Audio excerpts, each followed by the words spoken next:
Bismillahirrahmanirrahim. Dear students, we are into our third lecture on pricing decisions. So this is cost plus pricing.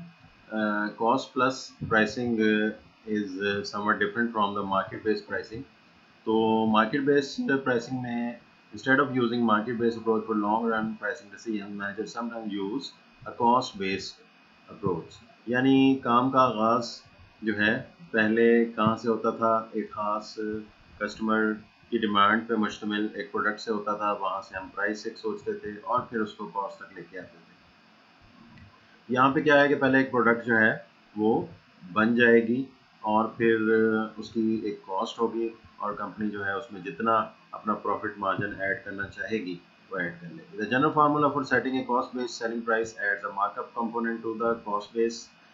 इसकी details आपको जो है वो एक separate video में मिल जाएंगे जिसके अंदर कॉस्ट प्लस प्राइसिंग और मार्जिन मेथड, दो मेथड्स हैं इस तरीके से जो प्राइसिंग की जाती है, वो डिटेल के साथ आपको वहाँ पे मिल जाएंगे जो कि आपके मुख्तलिफ कोर्सेज मुख्तलिफ सब्जेक्ट्स के अंदर काम आएंगे।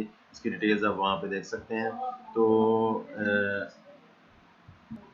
वो मार्कअप इसमें ऐड कर दिया जाता है और जो है एक सेलिंग प्राइस हासिल कर ली जाती है।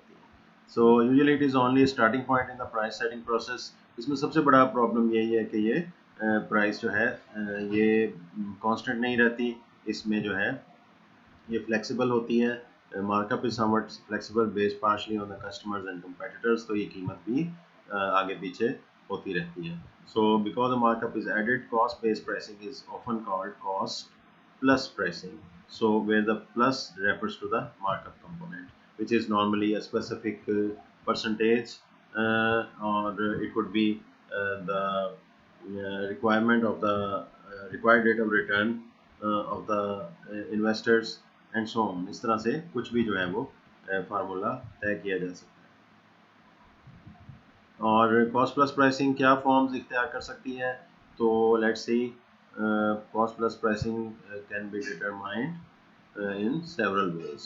Choose a markup to earn a target rate of return on investment. जैसे मैंने अभी थोड़ी देर पहले कहा कि अपनी इन्वेस्टमेंट के ऊपर एक मखसूस target rate of return set कर लिया जाता है कि फॉर एग्जांपल हमें जो है अपनी इन्वेस्टमेंट के ऊपर एक साल में 20% जो है वो रिटर्न रिक्वायर्ड है, 25% रिटर्न रिक्वायर्ड है, which is the target annual operating income divided by invested capital।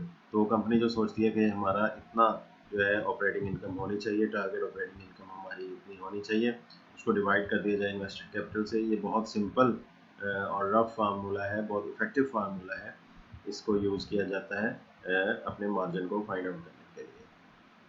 Computing the specific amount of capital invested in a product is challenging because it requires difficult and arbitrary allocations of investment in equipment and building to individual products।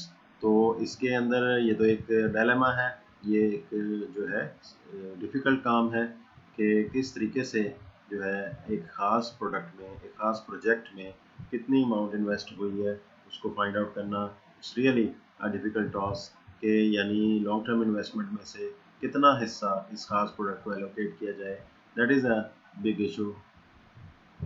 So finally, because computing the specific amount of capital invested in a product is challenging, sometimes managers are use alternate cost base to set prospective selling prices। तो इसमें जो है जिस वक्त ये scenario दरपेश हो कि हमारी कितनी इन्वेस्टेड अमाउंट है, तो उसका एक आसान तरीका जो है वो आप जो कॉस्ट अकाउंटिंग में भी पढ़ते आए हैं वो यूज़ कर लिया जाता है। अल्टरनेट कॉस्ट बेसिस सेट कर लिए जाते हैं, बहुत इजी होते हैं, जिसके अंदर वेरिएबल मैन्युफैक्चरिंग कॉस्ट शामिल है, वेरिएबल टोटल वेरिएबल कॉस्ट लिया जा सकता है। It is better base for the variable manufacturing cost. Manufacturing cost से ये बेहतर क्राइटेरिया है कि अगर इसको कॉस्ट बेस लगाया जाए, क्योंकि अल्टीमेटली जो है दूसरी कॉस्ट भी प्रोडक्ट के ऊपर अप्लाई होती हैं। अगर आप वैल्यू चेन एनालिसिस को ध्यान में रखें तो तमाम कॉस्ट जो है वो इम्पोर्टेंट है। मैन्युफैक्चरिंग कॉस्ट, इससे मुराद क्या है कि variable manufacturing cost plus fix manufacturing cost इसमें ले ली जाती है। तो इसके अंदर डायरेक्ट मटेरियल्स आ जाते हैं, डायरेक्ट लेबर आ जाती है, मैन्युफैक्चरिंग ओवरहेड्स आ जाते हैं, मैन्युफैक्चरिंग ओवरहेड में फिक्स पोर्शन भी होता है, वेरिएबल पोर्शन भी होता है। ये जो है पहले दो से भी क्राइटेरिया से भी बेहतर है। तो full cost most likely according to me I believe कि this is the most comprehensive criteria कि अगर हम full cost यूज़ करें जिसके अंदर मैन्युफैक्चरिंग कॉस्ट भी शामिल है, नॉन मैन्युफैक्चरिंग कॉस्ट भी शामिल है। इसकी जो है अगर आप सिनेरियोज कुछ देखना चाहते हैं तो चैप्टर 2 में जो है हमने कॉस्ट काउंटिंग में एडवाइजरी में चैप्टर 3 में इसकी कुछ एग्जांपल्स देखी हैं, इसके ज़रिए आप इसको समझ सकते हैं।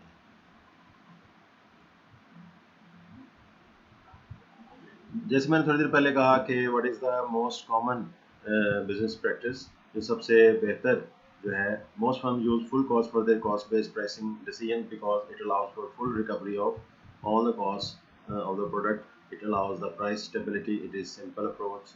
तो ये कंपनी की जो है full recovery of the all cost इसमें जो है वो इन्वॉल्व हो जाती है। पूरी कॉस्ट को नोट डाउन कर लिया जाता है, जिसके अंदर मैन्युफैक्चरिंग कॉस्ट भी शामिल है, नॉन मैन्युफैक्चरिंग कॉस्ट भी शामिल है। अब हम एक छोटी सी डिस्कशन करते हैं कि what is the comparison between cost plus pricing and target pricing. तो इनमें से जो है इसके कंपैरेटिव पॉइंट्स को देखते हैं, कौन सा बेहतर है। The selling price computed under cost plus pricing are prospective prices. इसके अंदर ये ध्यान में रखना चाहिए कि ये कोई फाइनल प्राइस नहीं होती, ये प्रोस्पेक्टिव प्राइस होती है। प्रोस्पेक्टिव से मुराद ये है कि एक मुमकिना तौर पे सेट की जाने वाली प्राइस होती है। The target pricing approach reduces the need to go back and forth among prospective cost plus prices, customer reactions and design modifications. तो टारगेट प्राइस जो है जनरली जो है इन तमाम चीज़ों को मद्देनज़र रख के सेट की जाती है कि इसमें जो है कस्टमर रिएक्शंस को देखते हुए उनका फीडबैक लेके आपको प्राइस चेंज करनी पड़ जाए, आपको डिज़ाइन मॉडिफिकेशन की वजह से प्राइस चेंज करना पड़ जाए। तो ये तमाम चीज़ें इसमें इन्वॉल्व नहीं होती, जो कि कॉस्ट प्लस प्राइसिंग में हो सकती हैं और जिसकी वजह से कॉस्ट प्लस प्राइस जो है चेंज करना पड़ती है। तो target pricing first determines product characteristics and target price on the basis of customer preferences and expected competitor responses and then computes a target cost। तो इस हवाले से ये ऊपर जो हमने डिस्कस किया है, तो इन तमाम चीज़ों को चूँकि मद्देनज़र रखती है, प्राइस को ज़्यादा मॉडिफिकेशन नहीं करनी पड़ती, आगे पीछे नहीं करना पड़ता, तो लिहाजा apparently target price is better than the cost plus pricing sorry. तो ये है इन दोनों का कंपेरिजन।